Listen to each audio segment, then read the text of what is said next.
Hi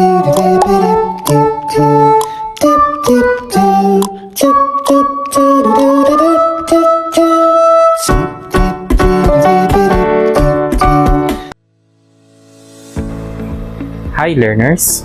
Welcome to another episode of our Teach Talk.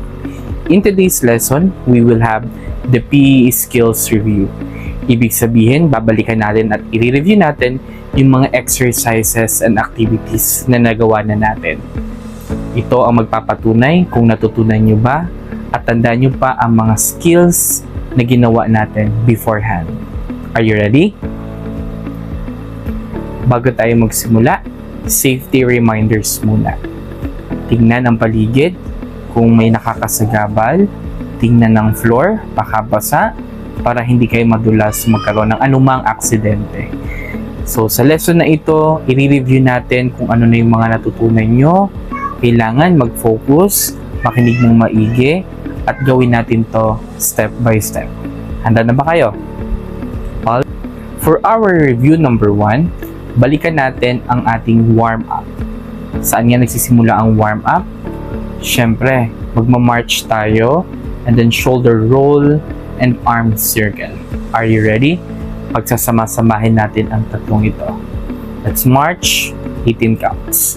1, 2, 3, 4, 5, 6, 7, 8, 8, 7, 6, 5, 4, 3, 2, and 1. Shoulder. 1, 2, 3, 4, 5, 6, 7, 8, 8, 7, 6, 5, 4, 3, 2, and 1.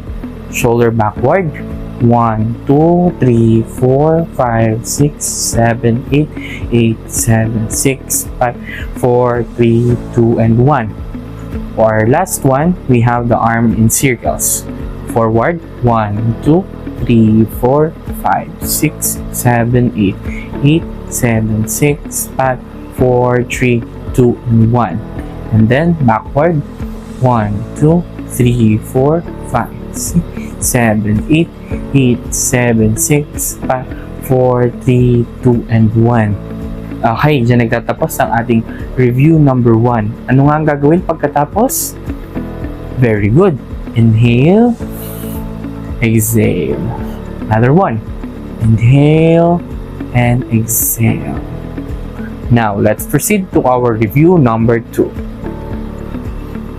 For review number 2, ang kailangan lang natin alalahanin ay tamang countings. Sa ating mga Teach Talk videos, nagbibigay tayo ng 18 counts, minsan 8 counts, at minsan 4 counts. So, depende ito sa kakayahan ng inyong katawan. So, ang bilis ay ganito lamang. 1, 2, 3, 4, 5, 6, 7, 8. Kung gagawin natin na 16 counts, 1, 2, 3, 4, 5, 6, 7, 8, 8, 7, 6, 5, 4, 3, 2, and 1. So, pag nagbibilang po tayo, ganun po dapat para pag nagpasa kayo ng ating final output, ganun po ang maririnig ni teacher na bilang. Naintindihan po ba? For our review number 4, ang pinaka-importante dito sa cardio form ay inyong control.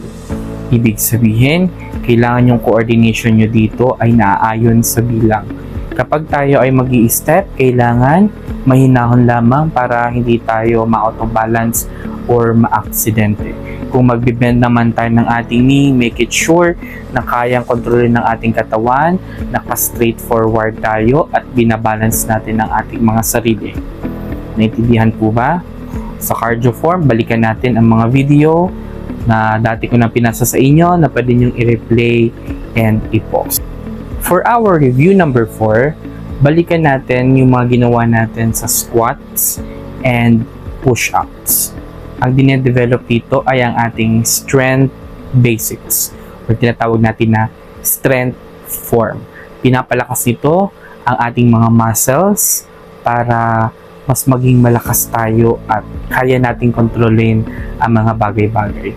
Importante ito para mas maging active ang ating katawan. For our review number 5, papasok naman dito yung tinatawag natin na balance. Importante yung balance kasi nagkakaroon tayo ng pagkakataon na magkaroon ng balanse na hindi tayo matumba or madapa. Dahil tinitrain natin yung ating brain at ang ating katawan na hindi magwobble. Pero tandaan natin na it takes a lot of practice para ma-perfect natin ang ganitong balance. Kung medyo may nalilimutan pa kayo, balikan lamang ang ating mga nakaraang video ng ating Teach Talk. Sa ngayon, mas mainam na na-review natin at naalala natin kung ano nga ba yung dahilan at kung ano yung pinapalakas sa iba't ibang parte ng ating katawan pag ginagawa natin ang iba't ibang activity at exercises.